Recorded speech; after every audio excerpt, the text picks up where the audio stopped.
Hey guys, and welcome to this video. Today I want to find the value of this expression. When we have more than one division in one expression, we have to solve from left to right. Then we have here 5 divided by 5 divided by 5 divided by 5. Then 5 divided by 5 gives us 1. Now 1 divided by 5 gives us 1 over 5. Now 1 over 5 divided by 5. According to the KCF,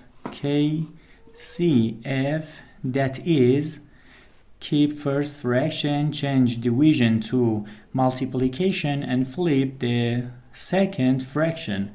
Keep first fraction 1 over 5 and change division to multiplication, then flip the next fraction 1 over 5. Now